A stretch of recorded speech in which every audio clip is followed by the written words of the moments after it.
Thank you. How are you doing? I'm all right, thank you. Yes, I'm stood up. Excellent. Is there why are you stood up today? Well, I've had some problems with my back, so I'm using a standing desk, which I hear is good for your core. And so I'm now standing up as much as I possibly can to improve my core. That's what I'm doing because I've been working so much on my sat down. I think this is the best way of doing that. So that's what I'm doing. Excellent. You have to take up Pilates as well. That might help. Yes, all of those things, yoga, football, all of that stuff. Excellent.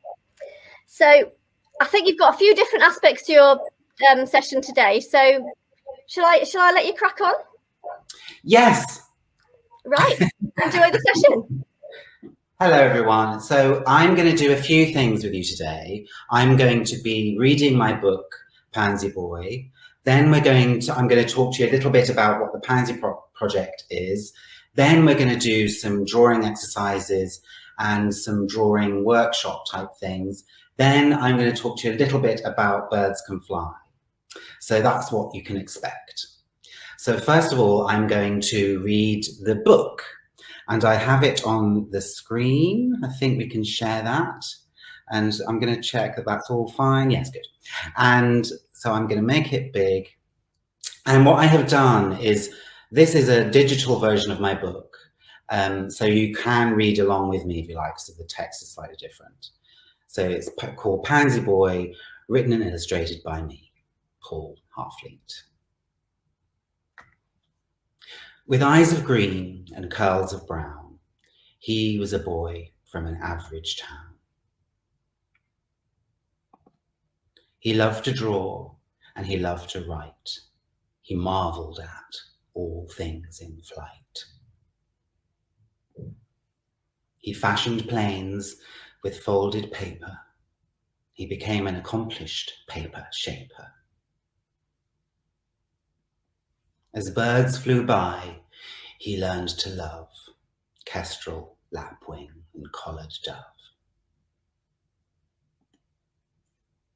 Holidays passed in reverie, but school was filled with jeopardy. Slightly crestfallen and reluctantly glum, the day arrived that he knew would come. He packed up his satchel and pencil case, put on his blazer and bravest face. His stance and demeanor may have been fey, his nature girlish and potentially gay. It's not as though he had a say. It was always clear he was born this way.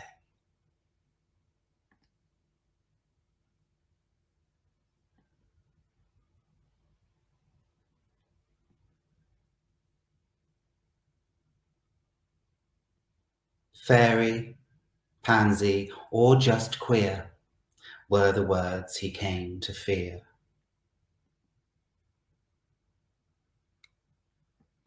From dawn till dusk, he dealt with the plight of schoolboy tyrants filled with spite. He refused to be bullied for the rest of the year. He had to conquer the cause of his fear. He'd find a way to rise above those that bully, shout, and shove. He worked so hard to strategize, he needed to sleep to rest his eyes. He hoped his dreams could generate a simple plan to tackle the hate. In the morning, with increasing pace, he went in search of a thinking space. He found a bike adorned with flowers, a yard of graves with mournful powers. In locations layered with human woe, he found an idea that began to grow.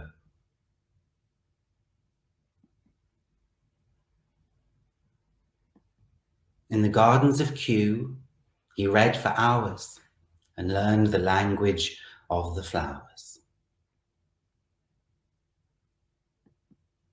The science of plants cultivated by man, horticulture, became the root of his plan. The pansy, a word used by friend and foe, was clearly the botanical way to go. At every place where he'd been hurt, he planted pansies in the dirt. The children's wails became quite choral. Who has turned our schoolyard floral? He explained the motive for this caper by writing in a dart of paper. The plane took flight and came to land within the reach of a teacher's hand. The school now knew the flower's meaning and wasted no time intervening. They kept offenders after school until they learned the golden rule, that everybody has the right to live without the need to fight. Now fewer words of hate were said. He no longer felt a sense of dread.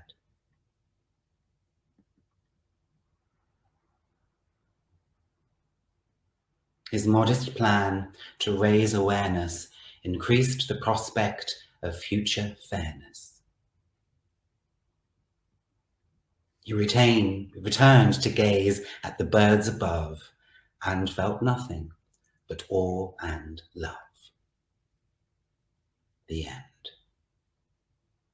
Also in this book, I have field notes which help young naturalists, perhaps such as yourself, to learn more about the flowers that I've drawn in the book. The dandelion, the foxglove, and of course the pansy. And also the birds.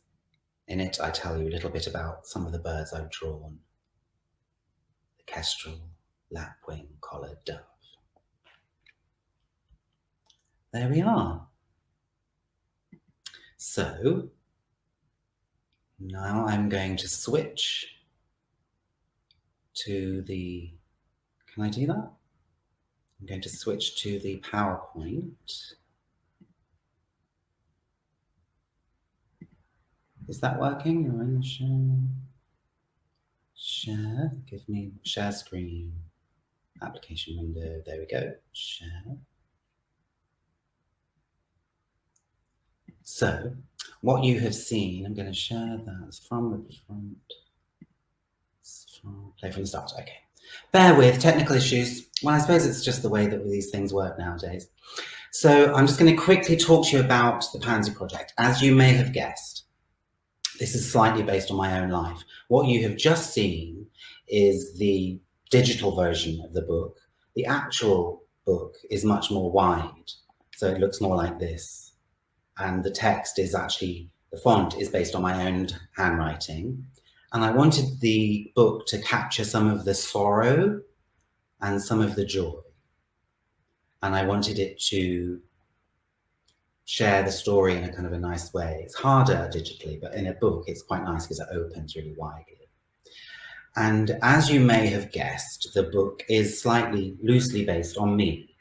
This is me as a child. I'm the one with the brown trousers and the binoculars with my less interested siblings and my mum and my uncle Leslie, looking at birds, just as proof that I was interested in birds as a child. And I was bullied at school for being gay, and it wasn't that pleasant, but I didn't have the idea for the Pansy Project at school. I waited for much longer until I was an adult.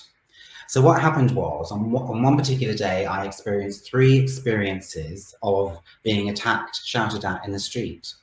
And what I realized is that when I would walk past those places, I felt sad and miserable. And as an artist, I wanted to change how I felt. So I thought, much like in the book, that's the bit that's true, is that I did some research. I looked at the meaning of flowers and pansies in particular, which can be used as a term of abuse. And I thought I would go back and I would put the flowers where I had been attacked. And this was on I planted actually in St. Helens. And what was amazing is that when I planted them, that location changed from a place where I had been attacked to where I had planted a flower. So it just made me feel different. And what was amazing was that other people had the same experience. So for other people who were bullied or attacked, I would go and plant a pansy for them. And I have been all over the world planting pansies. The funny thing is this is what I look like when I'm taking the photograph. I have to get on my hands and knees, get very close down to the ground, and then often lie on the ground planting the pansy. People often think I've fallen over. So I've been all over the world. This is in Paris, France. I'm sure you recognize the Eiffel Tower. This is Washington, DC, in the capital of the America, as I'm sure you know. This is New York, the last time I was able to leave the country. And this is just as to show you adaptability. When in 2019 I went to Norway, there were no pansies. I wasn't able to get any. It was the first time in 15 years that I had not been able to find pansies. So what I had to do was paint them instead. So I went around Stavanger in Norway and painted pansies at the site where people had been attacked. And this pansy looked a bit like this. And since then I have been doing that a bit more. So that's that bit done. Let me escape from this part. And you should be able to see me now. So now we're going to do, it's very bright. Now we're going to do some drawing exercises. So what I need you to do, I'm sure you now have your paper and pencil or pen. And I'm going to draw along with you so you can see. I'm just going to have a sip of water. It's very important to keep hydrated. What I'd like you to do is get your piece of paper like this. And I'm going to use a pen so you can see what I've done. And what I'd like you to do is get your pen, and put it in the middle of the page and draw, close your eyes, which is very important. You have to close your eyes. Close your eyes and draw circles around, just to kind of get used to the pencil and just kind of move around the page. You can just do it in whatever way you like. There are no rules. Okay, then your eyes should be closed and you're drawing around. Okay. Oh, that's very neat. So this is what mine looks like. Yours can look any way you like. It really doesn't matter. Now I'm going to save some paper and do it on the other side. Oh no, you can see through. I'm going to do another one now. So do the same thing again. Get your pen or pencil, put it in the middle of the page, close your eyes. Now we're going to draw, do the same thing, but I want you to go faster. Faster, faster, faster, fast as fast as you possibly can. Just go really fast. Okay, stop. So that's what that looks like. So you can then see the difference. There's something different about the way, let's do that. You can see somehow there's a change in the way that that looks. This one, this one looks like it's moving somehow much more fast than this. That actually looks a bit like a flower. So that's just to get you used to the page and the implement that you're using. I think I'm blunting my pen. But now we're going to do something different. Now I have to stop sharing this screen and share another thing. This is a video, bear with caller. We are now going to share, you should now be able to hear this. We're going to do drawing to the sound of bird song. I keep looking over there. We're going to draw to the sound of bird song. Now that might sound strange, but you'll get the hang of it. What we're going to do is I'm going to play you the sound of a bird, and I want you to do what we were doing before. Close your eyes, get your pen in the middle of the paper, and every time you hear the bird make a sound, I want you to make a mark on the page. It's quite a strange thing to do, but we're going to just do that and see, and I'll do it with you so you can see what I've done. There are no rules. So, close your eyes.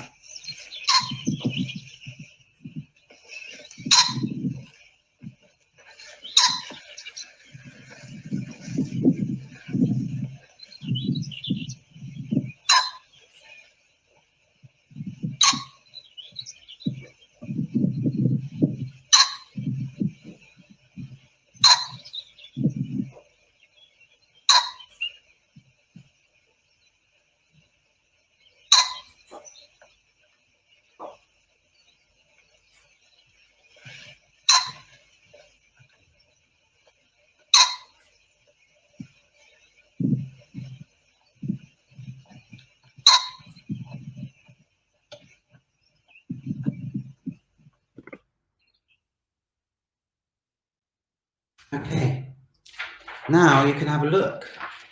So mine looks like that. Oh, there you go. Yours will look totally different. What this is a perfect conceptual drawing of the sound of a pheasant. It's beautiful. I just love it. Yours will look completely different to that, or it might look exactly the same, which is unlikely, let's be honest. But it might be better, I'm sure it would be. So I think you should have the hang of that now. So we're going to do some more of these. And the thing that's useful, because we're going to compare them later, is to write the word pheasant. P-H-E-A-S-A-N-T. Pheasant. Oh, that's going to be mirrored. Oh, no, is it? I don't know. Pheasant. It's just a lovely thing. The shame about doing this digitally is when I'm in a classroom at a school, I would walk around the room and see all of your drawings. I would love to see them later, but this is just a lovely thing. This is a perfect conceptual drawing of a bird song. So now we're going to do another one. We're going to make it slightly harder. And we want to do the same thing, the exact same thing again. I'm going to go back to the video and I'm going to press play and you're going to draw every time you hear a sound. Now the sound quality changes from birdsong to birdsong depending on the recording, but you'll get the gist, I'm sure. So I'm going to press play now. And there's some gaps, but it's fine. Okay.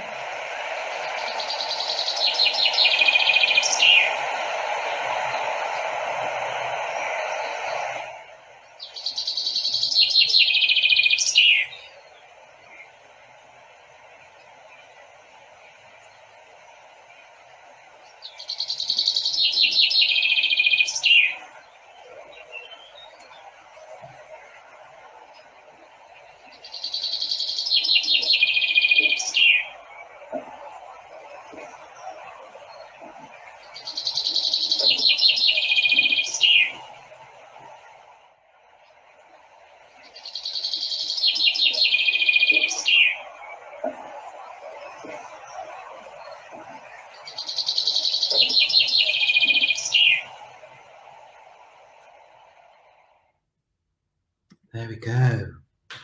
So that was a chaffinch. What is amazing is that, well, yours will look completely different to mine. You might do it in whatever way you want. That's the brilliant thing about this. This is my perfect conceptual drawing of a chaffinch. But what's amazing is you can see, for me, you would probably have done something similar, but this is like a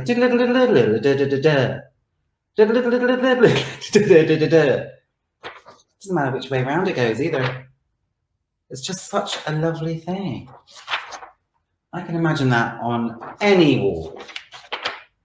It's just lovely.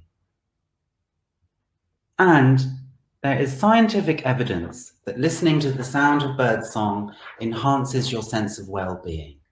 During these kind of times, I think we all need some of that. So I'm going to write chaffinch, C-H-A-F-F-I-N-C-H, on there, so I know it's a chaffinch. bird song. And now we can start comparing already the differences. So the pheasant is just very simple. It just made that meh sound. And the of the chaffinch. Oh, it's quite hard. It's amazing. So that is that. Now you should be getting the hang of this now. So we can actually go and do some that are a bit more complicated. The next one is a very famous bird. You've definitely heard of it, but I'm going to press play again and we're going to do exactly the same thing. Put your your pen or pencil in the middle of the page and then draw to the sound every time you hear a sound. And the sound quality, okay, it's coming. Good, go, Jeff.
That is so amazing. That is the nightingale.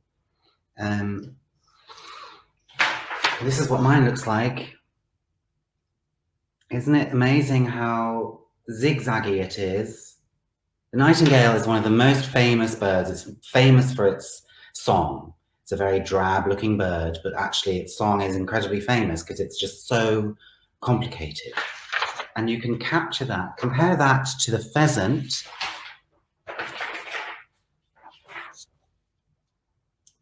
Pheasant, nightingale. And you can see that, you can sort of see the sort of sounds, sort of written. Yours will look, I keep saying that, but yours will look completely different to mine. There is no, you don't need artistic ability to be able to do this. It's just like a lovely thing to do. I don't know about if it happened to you, but my eardrums, I'm sure, were vibrating to the sound of that because it was just so unreal. You can't actually believe that comes from a bird, but it actually does. It's an amazing thing. So we have so far, we have drawn a pheasant,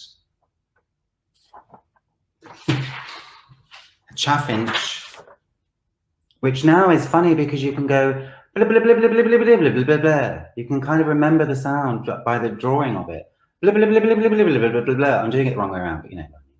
Blah, blah, blah, blah, blah, blah, blah, blah, blah, blah, blah. It's just so brilliant. And this, well, I'm going to write nightingale just so I know. I actually changed the way around it went, even though it doesn't matter. Nightingale. So that's brilliant. We have 3.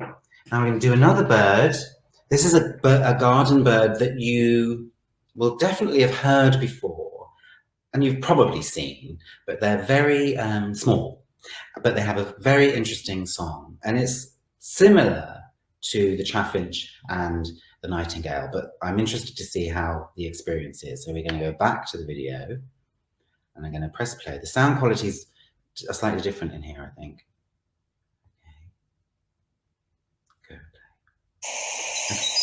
Close your eyes.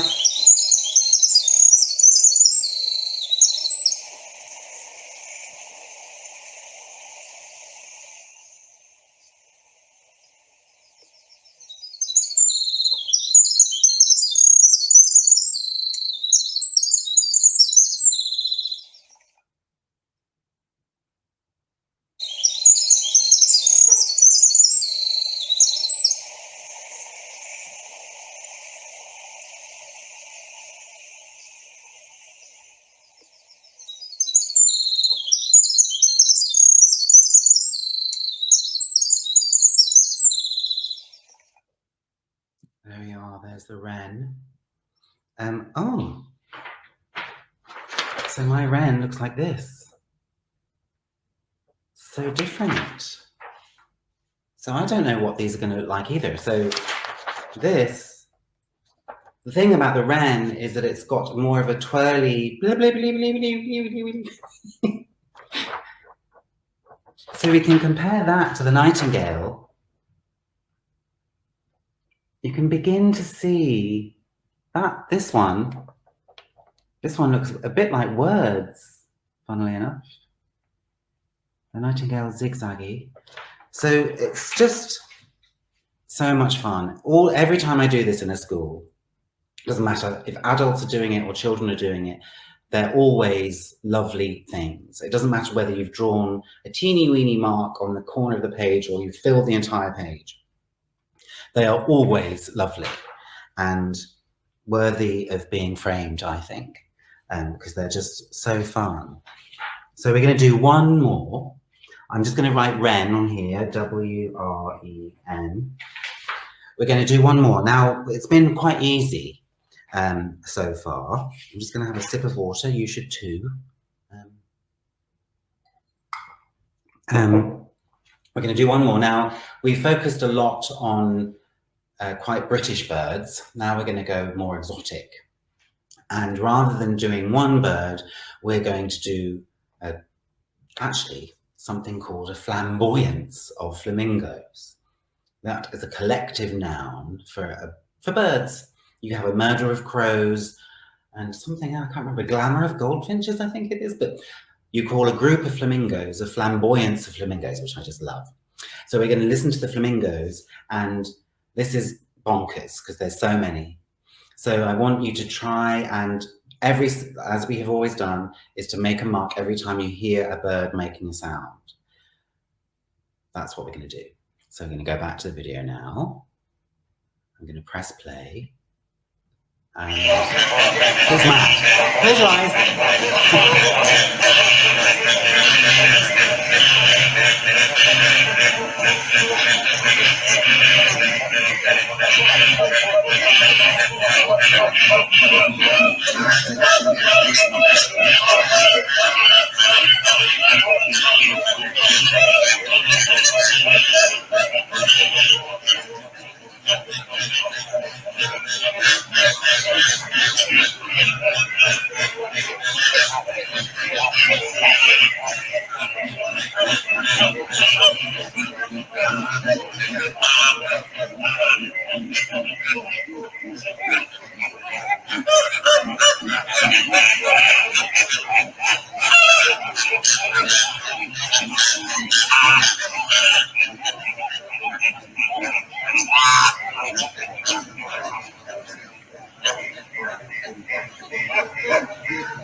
Oh my God, that's just so bonkers.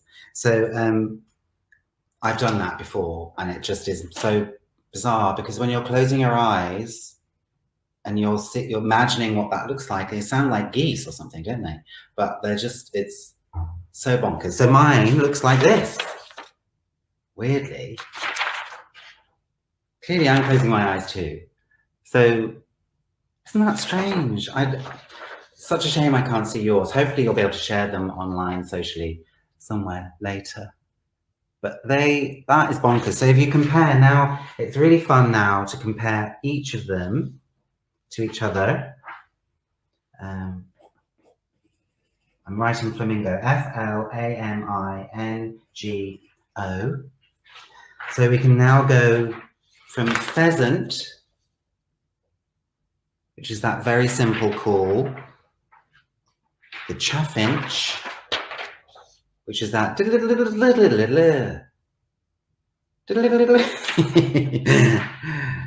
we did the nightingale, which was just so bleep, bleep, bleep, bleep.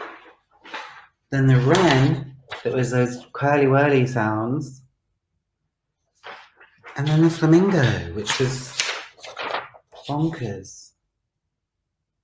So what I love about these is that there are no rules.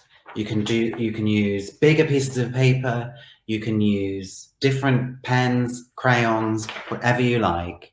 And what is a lovely thing to do is to take yourself to your garden, if you're lucky enough to have one, or a park, sit down with a sketchbook and do the same thing. And you can just kind of close your eyes and draw, make a mark every time you hear a sound. And it's just a very calming, relaxing thing to do. And you kind of tune in to the natural world around you, which is proven to do you good and help your mental well-being. And it's just a really bonkers thing to do. And it becomes, if you do it often, it becomes a sort of visual diary of your audio landscape. So that's lovely. We've done that bit.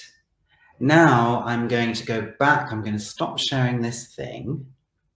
I'm going to share, what am I doing? I'm going to go back to PowerPoint. Can I do that? Am I in there?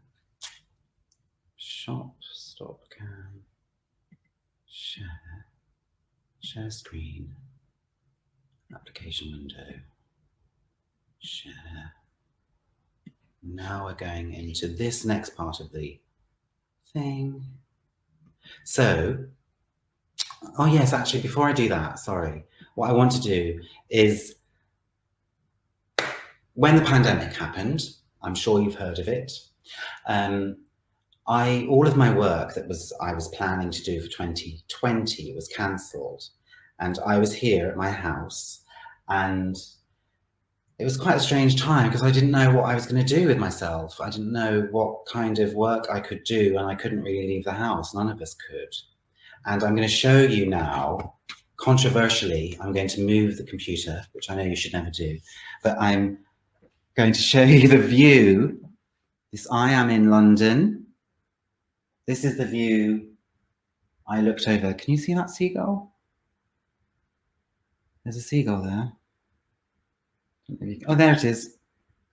So I was stood thinking about my life, thinking about what I was going to do, seeing all of these birds fly by, and very concerned about the pandemic. So I wanted to do something to help the people I could see on social media who were having a bit of a problem. So I thought what I would do is draw a bird every day. Now we're going to go back to the PowerPoint. Can we do that? Yes, just bear with, caller. Stop screen. No, do I do that? Bear with. Can you see that? Oh yeah, can we? Yes. Slideshow. This is the nature of home doodahs. Play from current slide. So what became known as Birds Can Fly was this. So every day I drew a bird. This was the first 50 birds I drew. And what I did is I posted a drawing of me. No, I didn't. I posted a drawing every day of a bird I'd drawn, and I asked my social media followers what bird they would like me to draw. And it helped my mental health because it gave me a focus, because I didn't have any other work to do. And I drew, this is the first 15. To date, I've drawn 63 birds. And in the beginning, I drew a bird every day, which is very hard work because you can see they're very detailed. And what happened is that people started really wanting to have the drawings. And I thought, well, that's nice. So maybe I can sell some of the prints. And I set up a print shop. And to promote that idea, I thought what would be nice is for me to be in the photograph, like this kind of advert, to be in the photograph with the bird. And I thought, well, it would be nice if I looked a bit like the bird I had drawn. So I started doing this, what I call gentle referencing. So I would draw the bird, and then I would dress up slightly as the bird. And they started off quite subtly. And then as time went on, I started wearing more makeup and wearing all different clothes and different colours, and all of the clothes came from my own wardrobe. I've always loved clothes, so I have quite a big collection of clothes.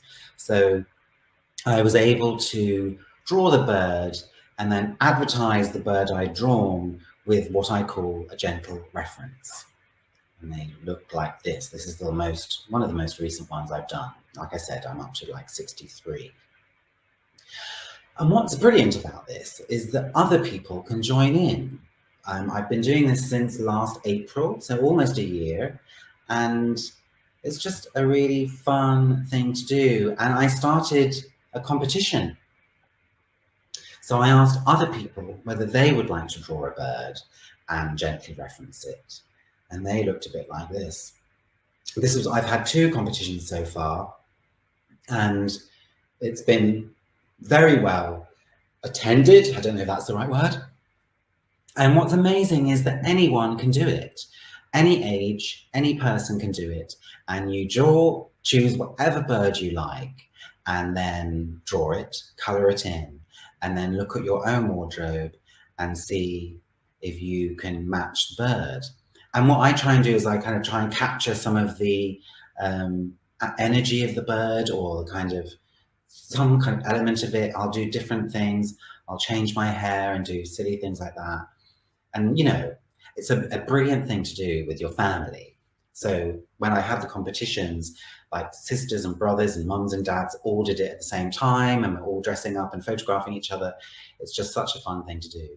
So if you're looking for some fun challenge to do for no particular reason, I'd love to see them. Just use the hashtag birds can fly. So that's that bit. So I'm going to leave this. So then I think that is where we're up to. And where are we up to? 42 minutes, perfect. And so now it's back to you, Olivia, if you want to see if there's any questions that have come through. Yeah, oh, thanks, Paul. That's been amazing. I've really enjoyed that. I know I've been joining in. I've got a quick challenge for you, Paul. I'm not going to show all the viewers all my drawings, but I'm going to show you 2 easy ones and see if you can guess what you think these might be. I don't know if you can see. Is that coming up, Paul? Yes, it is. Is that the pheasant? That is the pheasant. And it's gone from that. Any guesses what that one might be then, if that was the pheasant? Oh, is that the wren? That was the flamingo. Oh. That was my wren. I love it because they're just always that's lovely. They're always so different, and you can see and feel. I don't know what it is about it. It's just such a brilliant thing, because you can actually access what your mind was doing by looking at the drawing. It's like a sort of a memory. It's a diary, like I said. Well, I think we need to see what people have done, don't we? So if like Paul said, if you go onto social media, if you tag in Kirklees Libraries, because we'd love to see, and if you use this hashtag, birds can't fly, we'll be able to see them as well. Oh, birds can fly. Did I say they can't? They can. Some can't. Ostriches can't fly. No, most birds can fly. Use the hashtags bird can fly. Or if you would like to email any in to us, lal@kirklees.gov.uk. And if you want to join in with the fun, like Paul said, and if you want to have a go at drawing the birds and gently referencing them, if you'd like to send them in to us, we can put them on Paul's section of our website. So you've got 2 different ways to share them there. That would be fantastic. Now, Paul, we've had some loads of people saying hi. Someone inquiring about your back. She hopes you're feeling better. I am feeling better. It's a slow journey, but it's better, yes. We've had this lovely comment from Winnie. Thank you, Paul, for all you do to inspire people. Oh, that's nice. And it's a nice one from Judy. Love your drawings and gentle references. Nice. And we'll go to our first question has come in. We've had some questions emailed in. But the first sort of live question is from Sue. It ties in nicely. Which has been your favourite bird to draw and reference? It's a funny thing, because when I first started doing it, I it was just a very intuitive thing to do. I didn't really understand what it was that I was doing. But then as I did it more and more, sometimes I kind of felt emotional when I had drawn the bird. So I did the kookaburra, and the kookaburra is a very big, almost like a kingfisher, an Australian bird. And on that particular day, I don't know, I felt quite emotional about what it was that I was doing. And the bird, the kookaburra, has a very particular sounding call, actually. It's like a laugh. And it slightly smiles in its eyes. So my gentle reference was kind of slightly smiling. But there was just a moment when it was just so exactly right that I matched the kookaburra that I slightly cried a little bit. Oh, wow. Because it's just sometimes you just have this emotional connection with the bird in some very strange way. Yeah. And this is what I love about this kind of project I've slightly fallen upon, is that it sort of enables you to learn more about the bird. If you choose to draw a bird, how I do it actually is I look at lots and lots of different photographs and illustrations, and then I just kind of take elements from each and sort of collage it into my mind and get details. I'm very interested in the detail of the feathers. And then I will look at my wardrobe, and then they kind of come together. So it's kind of a magical thing to do. And until you do it, I don't think you can understand how magical it is. And it's just such a total distraction from the world at the moment. So but yes, the kookaburra is one of my favorites. I also cried at the bee eater, because the European bee eater is very, very colorful, and I kind of wore all different colors, and my makeup was really colorful, and I just got the expression right somehow. It was just, somehow it works. It's just an amazing thing. And are both of these on your website? Will people be able to go and find the kookaburra and the bee eater on your Birds Can't Fly? So, can fly. Yeah, I don't know why you think they can't fly. Yes, you can go. There's a Birds Can Fly. You can go to thepansyproject.com, and there's links to Birds Can Fly there. And I should say that the pansyproject.com is perhaps a bit more adult focused, because lots of the abuse that I've marked is not necessarily child friendly. But there is a tab which I think we're going to share, which is Pansy Boy, which has links to the book, me reading the book, and other sort of things. And yes, there's links there, and then you can see slideshows and videos of all of the birds I've drawn. And fantastic. Well, we've sort of picked out the Pansy Boy page on your website, and the Birds Can Fly. And if you go to our kirkleyslibraries.co.uk/lal, just click on Paul's page and it's all there. And this video will also be there from tomorrow. So if you want to watch it again, or you'd like to share it with friends, you can access it on YouTube, or you can get it on the website as well.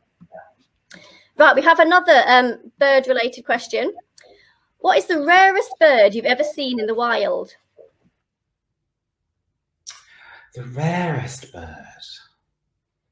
That's a tricky one. I think, it's a tricky one, that one. I think the one that is most spectacular and rare to me was the bald eagle. So I went to Kansas, and I was doing Pansy Project stuff, and I was dealing with a person who was kind of driving me around Kansas, in Lawrence, Kansas. And I was going, oh my God, are there bald eagles here? And he was like, yeah, but you never see them. I've never seen any here. I've been here 10 years and I've never seen a bald eagle. And I was like, looking out the car, and I was like, but what's that? And it was a bald eagle. And he was like, how? And then another one appeared, and it was like a magical giant eagle. And I've drawn and referenced that, which was super fun. But it was, that was kind of one of those moments where it was like, I've just seen a bird that you said you've not ever seen here. So that was quite rare. And I've seen a hoopoe, which was lovely, and I saw hummingbirds. They're rare to me. They're not necessarily rare to people in the world. But yes, curlews are kind of endangered. I've seen those last year. They're really beautiful. Yeah. Oh, fantastic. I like the fact that you're pointing out something this person probably had seen their whole life but just hadn't noticed. They'll see them everywhere now. Right, we'll go. Oh, you're getting more lovely comments. Oh, here's an interesting one from Holly. We love the session so much. Mum and I were wondering if you'd ever do gentle referencing for flowers and fungi. It's funny, people say that. Ask me whether would do that. I haven't, well, the thing is I've made a rod for my own back, which is probably why it's hurting. Because there's so many birds in the world. I'm not really going to do all of the birds. There's millions, thousands of different species. And I sort of feel like I want to have a sort of representation of every species. So I've done a hummingbird. I might do a few more. But I kind of, at the moment, I'm connected to birds because they're part of my sort of childhood fascination. And I think flowers would be interesting. Butterflies, someone has also suggested, and frogs. Tropical frogs would be super. Oh, yeah. But I think if anyone wants to do it, what I've noticed more, and people keep tagging me in these things, is when people have like Prince as a salamander or David Bowie as a flower or something. You can kind of combine those things if you look at it yourself. So if people want to join in doing their own version, drawing a flower and then dressing up as the flower, I think that's really fun. Too. Oh, we'll look forward to that. Well, it sounds like Sue's done a sort of gone that way. I enjoyed referencing the cassowary that I'd drawn for your competition. I'm not sure our dog really enjoyed being the body of the cassowary. Thanks for all your lovely work. Do you remember that one, Paul? Yeah, Sue's. Oh my God, Sue entered the competition. My last Birds Can Fly competition, and her cassowary was amazing. If you've not seen a cassowary, it's like almost like an ostrich, and it's blue. And her gentle reference was so brilliant, and her expression was brilliant. And she had they're black and furry kind of looking, and her dog was the body, and it was just so brilliant. It was just, and what's amazing is you can communicate humor and sadness and sort of just really different qualities with the way you choose to draw and then gently reference. But there were so many brilliant entries on for the Birds Can Fly competition. I'm just in the process of writing up a blog, and there will be a video of all the past entries to my competition, so you'll be able to see them out there on my Birds Can Fly site. Oh, brilliant. I shall be having a look at that. Right, we'll have another question in a second. Just more people, Paul, just saying how much they're loving it. Faye says it's a great session, really enjoying it. Drawing the bird sound was amazing. Loving the Pansy Boys and your pansies around the world. We've had requests. Winnie is asking for a yellow-browed warbler. She's got a picture, so I can always put you in touch with Winnie later on. I think I recognise Winnie from the Self-Isolating Bird Club, actually. Yeah, she did say she shared this on there.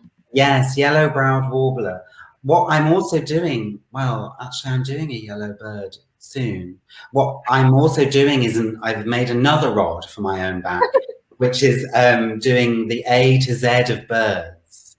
So I've kind of done, so what I've also done is I've kind of created this range of clothing with the Birds Can Fly stuff. So I've kind of got bird lovers. So I've put some of my favorite drawings on tops and t-shirts and sweatshirts and things. So it's been super fun to do that, because it's kind of been another way of exploring and sharing my love of ornithology and helping other people share their love of ornithology by wearing something like I've got things like Future Ornithologist and Enthusiastic Ornithologist on.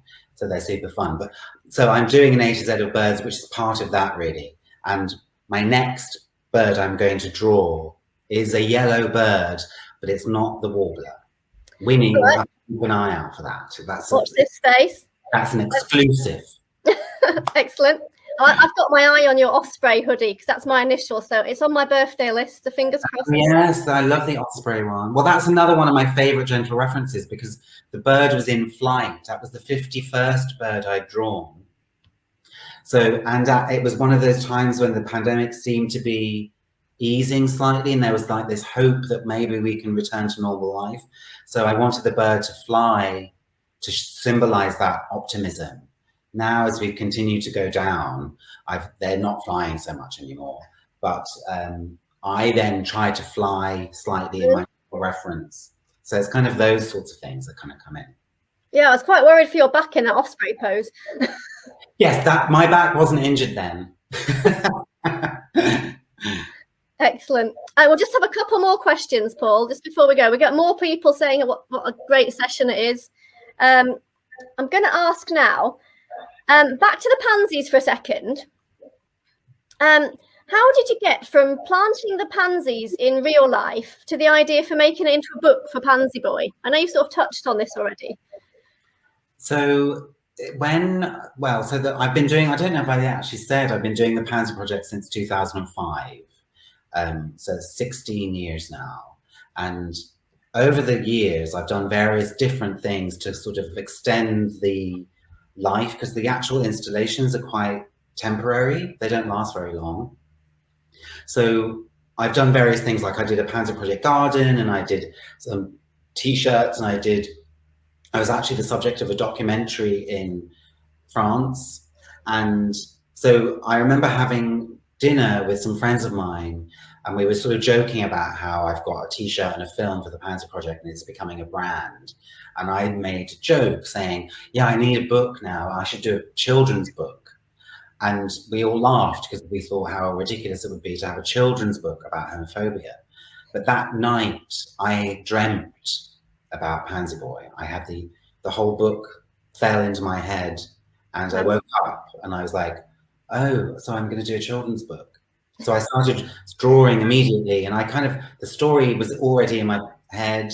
The characters are sort of in my head, and how they looked was slightly in my head, and all of the kind of the aesthetic of it was very kind of basically came from my subconscious. So it basically came almost completely to me in a dream.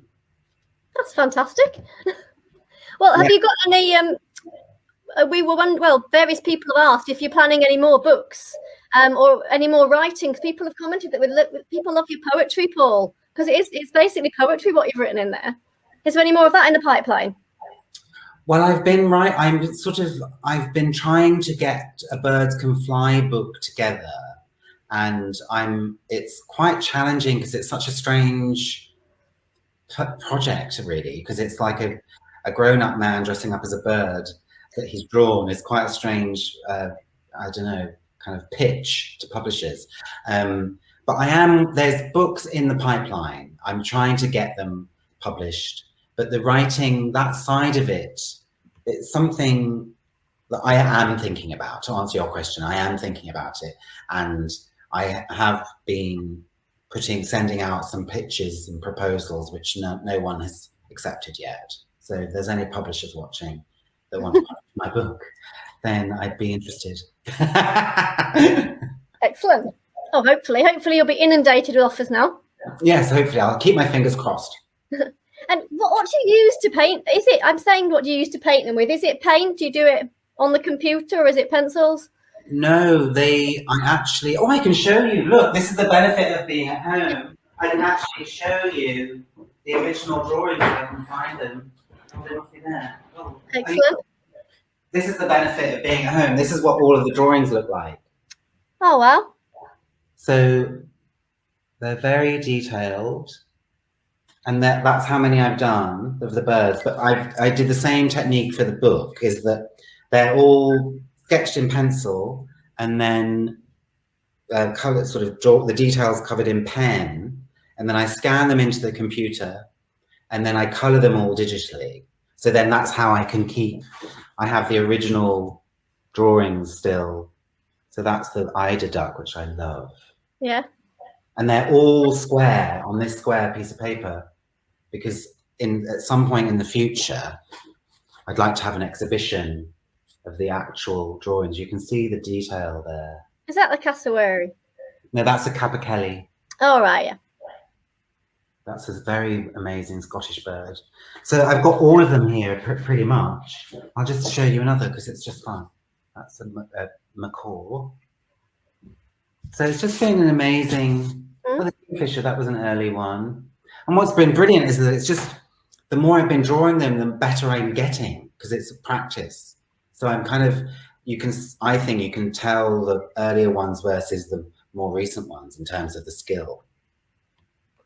Well, you're getting Henry, amongst other people, are very keen for you to have an exhibition. Henry's up for an exhibition. I think he'll be going. I would go. I'm sure that you'd have queues outside if you did that. We've had people. Oh, sorry, Paul. No. But it would be great to have an exhibition, of course, when the world returns to some kind of normality. And I think you might be getting a run on bird clothes now. Oh, exciting! Birds can fly. Hashtag birds can fly. So people are enjoying the session today. We've just got 2 more questions, and then we shall let you go, Paul. Okay. This is a little bit more of a serious one. Paul, what would you say to somebody who's being bullied at school for want of a better word, for being in some way different? Well, because what I was keen to do in the book was to kind of communicate this child's sense of autonomy and to be able to deal with it themselves. And it reflected what I did. I spoke to no one about my experience of being bullied at school. But I'm hoping that in the world now, it's safer to talk to people around you about that. I would suggest that anyone who's experiencing that is to speak to their parents and their teachers about it in private. And I think now teachers and parents are a bit more sympathetic to what it's like to be bullied. All of those hundreds of years ago when I was a child, it was hard, and I didn't think anyone kind of really wanted to know about it. And actually, I was kind of protecting the people around me from it. But actually, it helps so much to talk to other people about your experiences of being bullied. And it's just vitally important to talk and to share, I would say. Yeah. Thanks, Paul. Some great advice there. Right, we're going to wrap up your section now with a very, very important, serious question that we ask all our guests. This came from our group of a young group of library helpers that we had called the Bibliosmiacs, which means people that love the smell of books. And we ask all our guests, if you were a biscuit, what type of biscuit would you be? I love the biblio, whatever that word was. I love the smell of books too. I love books. And when I first got my book, I was so excited to smell it. The funny thing about biscuits is that I'm gluten intolerant. So it's a very sad thing because I adore biscuits, but they haven't quite mastered. But if I could smell, if I could smell like a biscuit. Or if you could be a biscuit. If I could be. I want to say Garibaldi for some reason. I loved Garibaldi biscuits as a child. And it's quite an unusual one you'd expect for chocolate, but actually Garibaldi, there's something just soft and gooey about them. They do not do a good gluten-free Garibaldi yet. Well, you are our first Garibaldi, I can say that. Oh, really? I'm surprised. We've had a few Jammy Dodgers and things, but you're our first Garibaldi. Oh, it's a good word as well. Good. Good to be unique. Exactly. Well, on that note, we'll finish up with Sue's comment. I promise I haven't typed this. Thank you, Paul and Olivia, for this fabulous session. So thanks, Sue, for that. Thank you, Sue, for coming. And yes, please share all your work with us. Share your pictures with us. Use the hashtag birds can fly. Tag in Kirklees Libraries. And again, if you want to email them to us, you can do that at lal@kirklees.gov.uk. And so I will share them too. Oh, brilliant. They'll be world famous. Right, I'm going to let you go now, Paul, and have another drink of water. And I'll just say goodbye to our viewers. So thank you very much, Paul, and we'll see you again. Thank you for having me.